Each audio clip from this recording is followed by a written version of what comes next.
Pakistan's JF Thunder emerged as a star attraction of the opening day of the Dubai Air Show, impressing crowds with both its aerial agility and striking design on the ground. Details are in this report. And this is what worries me, that we never pay attention to this. आप जाके AMCA का presentation देखो, LCA तेजस का presentation देखो, सब kinetics, मेरा plane ये कर सकता है, सर्कस के घोड़े की तरह ऐसे घूम सकता है, नाचने गाने वाली की तरह ऐसे मुजरा कर सकता है, गोल गोल गोल गोल घूम के. When it comes to data links, quadruplex redundancy, its ability to communicate, all of that, kuch nahi. Pakistan's JF Thunder emerged as a star attraction of the opening day of the Dubai Air Show, impressing crowds with both its aerial agility and striking design on the ground. Details are in this report. Pakistan's JF-17 Thunder emerged as a standout attraction on the opening day of the Dubai Air Show 2025, held at Al Maktoum International Airport, with Pakistani and Emirati aircraft positioned side by side in the static display area. Visitors were quick to note the strong aviation ties between the UAE and Pakistan. The event began with dazzling aerobatic displays, as jets from around the world performed precise maneuvers and formation flights that thrilled the crowds. The JF-17 captured attention in the air with agile display flights and on the ground, attracting visitors eager to meet Pakistan Air Force personnel and take photos. Pakistani pilots also earned widespread praise for their professionalism and skill, further enhancing the aircraft's appeal. As the 5-day exhibition continues with major defense announcements and global technology showcases, Pakistan's strong showing sets an energetic tone for the days ahead. युद्ध है ऐतिहासिक रूप से कम दूरी पर हुए हैं, जिसमें पता लगाना, रडार लॉक करना, मिसाइल लॉन्च करना, दृश्य संपर्क और फिर डॉग फाइट शामिल है. जब एक प्लेटफॉर्म में अब एक ऐसा हथियार है जिसका एंगेजमेंट एनवेलप काफ़ी बड़ा है, तो कल्पना कीजिए कि आपके आने से पहले ही आप किसी विरोधी पर फायर कर सकते हैं. भारत के लिए हवाई शक्ति का पूरा डायनेमिक बदल जाता है. इसका मतलब है कि समय का उसका बफर, प्रतिक्रिया का उसका मार्जिन से कूद रहा है. रिपोर्ट बताती है कि पाकिस्तान का JF-17 ब्लॉक आयु AEISR रडार से लैस है और PL-15E से जुड़ा है, जिससे भारतीय लड़ाकू विमानों को इतनी दूर से खतरा हो सकता है, जिसका अंदाजा भारत को नहीं होगा अगर भारत मिसाइल के अपने मारक क्षेत्र में आने से पहले ही उसका पता नहीं लगा पाता है. उसे अपनी रणनीति, सेंसर और तैनाती के तरीके को फिर से डिजाइन करना पड़ता है, जिससे ऑपरेशनल तनाव बढ़ता है. इसके अलावा लंबी दूरी के हथियार कुछ और भी करते हैं. वे हथियारों को आगे की लाइन से और पीछे धकेल देते हैं, भले ही आप भौतिक रूप से आगे की लाइन पर हो. अगर कोई दुश्मन आपके टैंकरों, आपके हवाई चेतावनी वाले विमानों, आपके सपोर्ट जेट पर पहले से ज्यादा दूरी से मिसाइल दाग सकता है, तो आपको उन हथियारों को और पीछे भेजना होगा. इससे मिशन को पूरा करने में समय लगता है, लॉजिस्टिक्स जटिल हो जाता है और लागत और जोखिम बढ़ जाता है. भारत खुद को इसी उलझन में पाता है. अब उतना ही महत्वपूर्ण मनोवैज्ञानिक प्रभाव है. दुश्मन पर गोली चलाने से पहले ही ये जान लेना कि वो आप पर गोली चला सकता है, आपकी उड़ान भरने के तरीके, आपकी तैनाती की आक्रामकता और अपने लड़ाकू विमानों की स्थिति को बदल देता है. रक्षात्मक रुख से पहल करने की क्षमता कम हो जाती है. इससे दुश्मन के हाथ में गति का आंशिक नियंत्रण आ जाता है. और एक ऐसे क्षेत्र में जहां हवाई नियंत्रण और पहल अक्सर भारत के पक्ष में झुकी हुई है, वहां लंबी दूरी की लड़ाई का आश्चर्य बहुत ही असहज करने वाला है. संक्षेप में, पाकिस्तान द्वारा वास्तव में लंबी दूरी तक मार करने वाली मिसाइल से लैस लड़ाकू विमान को हासिल करना और उसे मैदान में उतारना भारत के लिए हवाई युद्ध की रूपरेखा बदल देता है. भौतिक दूरियां कम हो जाती हैं, प्रतिक्रिया का समय कम हो जाता है, सहायक उपकरण अधिक उजागर हो जाते हैं और भारत को जिस रणनीतिक मार्जिन पर भरोसा था वो खत्म हो रहा है. ये क्षरण भारत की बेचैनी का मूल कारण है.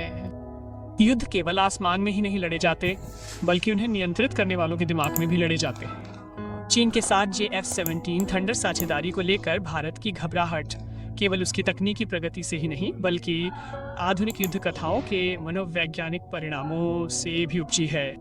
हर बार जब पाकिस्तान सैन्य अभ्यास या टेलीविजन ब्रीफिंग में JF-17 का प्रदर्शन करता है, हर बार जब वो नकली हमले या लाइव फायर परीक्षण का फुटेज जारी करता है, तो वो एक संदेश दे रहा होता है, हम अब तुम्हारे पीछे नहीं हैं, और उस संदेश में वजन होता है। आधुनिक युद्ध में धारणा ही शक्ति है। 2019 के बालाकोट प्रकरण के बाद दोनों देशों को एहसास हुआ कि सूचना युद्ध भी मिसाइलों की तरह ही हकीकत को बदल सकता है। तब से दोनों ने धारणा को हथियार बनाना सीख लिया है।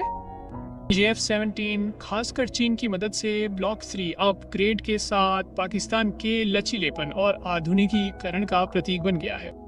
भारत के लिए ये कड़वा बदलाव है, क्योंकि दशकों से उसने Su-30 MKI, मिराज 2000 और अब राफेल के अपने बेड़े के माध्यम से पाकिस्तान पर मनोवैज्ञानिक प्रभुत्व बनाए रखा है।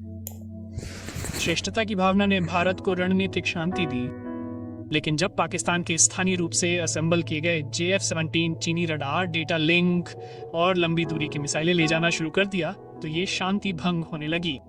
युद्ध के दावे चाहे पूरी तरह से सत्यापित हों या नहीं, प्रतीकात्मक वजन रखते हैं। जब पाकिस्तान दावा करता है कि उसके JF-17 ने भारतीय रडार ग्रिड को भेदा या भारतीय हवाई रक्षा पर हमला किया, तो अकेले इस बयान से कूटनीतिक और सैन्य हलकों में हलचल मच जाती है। भारत संख्या पर विवाद कर सकता है, लेकिन यह कथन उसके जनता, उसके पायलटों और उसके नीति निर्माता तक पहुंचता है। और ये कहानी भारत की उस श्रेष्ठता की छवि को नष्ट कर देती है जो उसने कभी दक्षिण एशिया में बनाई थी। हवाई युद्ध में धारणा भी व्यवहार को बदल सकती है। पायलट हिचकिचाते हैं, रडार ऑपरेटर संदेह करते हैं और निर्णय लेने वाले सतर्क हो जाते हैं। ये वो मनोवैज्ञानिक पहलू है जिसे चीन पाकिस्तान के माध्यम से अच्छी तरह समझता है। वो न केवल हथियारों का परीक्षण कर रहा है, बल्कि संदेश देने की रणनीति भी बना रहा है। विरोधियों को परेशान करने के लिए किस तरह अपनी क्षमता का प्रदर्शन किया जाए।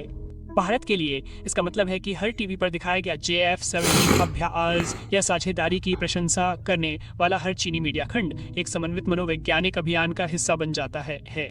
ये सैन्य आधुनिकीकरण और रणनीतिक धमकी के बीच की रेखा को धुंधला कर देता है। अंत में भारत की बेचैनी सिर्फ इस बात से नहीं है कि JF-17 विकसित हो रहा है, ये है कि इसके विकास को पाकिस्तानी प्रभुत्व और भारत की कमजोरी की कहानी के रूप में पेश किया जा रहा है। ताकत सिर्फ विमानों या मिसाइलों से नहीं मापी जाती, इसे विश्वास से भी मापा जाता है। जब विश्वास डगमगाने लगता है तो प्रतिरोधक क्षमता कम होने लगती है और ये क्षरण चुपचाप हो रहा है, उड़ान दर उड़ान, दावे दर दावे, शीर्षक दर शीर्षक। JF-17 थंडर चीन और पाकिस्तान के बीच एक संयुक्त परियोजना से कहीं बढ़कर बन गया है। ये बीजिंग के सैन्य नवाचार के लिए एक लाइव परीक्षण मंच बन गया है। चीन के लिए पाकिस्तान केवल एक रक्षा भागीदार नहीं है, बल्कि भारत के ठीक सामने एक परीक्षण स्थल है। पाकिस्तानी पायलटों द्वारा की गई प्रत्येक उड़ान रडार से जुड़ा और इलेक्ट्रॉनिक युद्धाभ्यास का वास्तविक डेटा चीनी और विकास को वापस भेजा जाता है। ये एक प्रकार की प्रयोगशाला है जो सिमुलेशन या बांझ परीक्षण वातावरण में मौजूद नहीं है, बल्कि एक सक्रिय उच्च तनाव वाले क्षेत्र में है जो लगातार संभावित संघर्ष के लिए तैयार है। भारत उस व्यवस्था के निहितार्थों को समझता है। पाकिस्तान अपने JF-17 बेड़े में एक नया चीनी रडार सिस्टम या हवा से हवा में मार करने वाली मिसाइल को एकीकृत करता है, तो वो डेटा पाकिस्तान में नहीं रहता है, ये दोनों तरफ प्रवाहित होता है। चीनी इंजीनियर ये देखते हैं कि उनके सिस्टम भारतीय रक्षा के साथ कैसे तालमेल बिठाते हैं। ये पता लगाते हैं कि भारतीय रडार कैसे प्रतिक्रिया देते हैं और तदनुसार जवाबी उपायों को परिष्कृत करते हैं। आधुनिक युद्ध की भाषा में इसे अनुकूली युद्ध कहा जाता है। वास्तविक समय में सीखने और अपने प्रतिद्वंद्वी की तैयारी से पहले तकनीक को तेजी से समायोजित करने की क्षमता। यही कारण है कि JF-17 केवल एक हथियार नहीं है, ये चीन के अपने युद्ध सिद्धांत के लिए एक फीडबैक तंत्र है। ये स्थिति भारत को पाकिस्तान के साथ हर हवाई मुठभेड़ को न केवल इस्लामाबाद के लिए बल्कि बीजिंग के लिए एक सबक के रूप में लेने के लिए मजबूर करती है। यदि JF-17 का रडार किसी भारतीय विमान को एक निश्चित मोड में पहचानता है, तो चीन को भारत के Su-30 या राफेल के उत्सर्जन या बचाव के बारे में कुछ पता चलता है। यदि भारतीय जैमर चीनी मिसाइल मार्गदर्शन प्रणाली को बाधित करते हैं, तो चीन इसे रिकॉर्ड करता है और अगले सॉफ्टवेयर चक्र को उन्नत करता है। प्रत्येक मुठभेड़ भले ही संक्षिप्त या गैर घातक हो, एक तकनीकी आदान प्रदान बन जाती है जो चीनी डिजाइन दर्शन को तेज करती है। इसका मतलब है कि चीन सीधे गोली चलाए बिना भारत पर लाइव ऑपरेशनल इंटेलिजेंस इकट्ठा कर रहा है। भारत के लिए यह बहुत असहज है, क्योंकि इसका मतलब है कि इसकी अपनी प्रतिक्रियाओं का वास्तविक समय में अध्ययन किया जा रहा है। इसकी सामरिक फिंगरप्रिंट टाइमिंग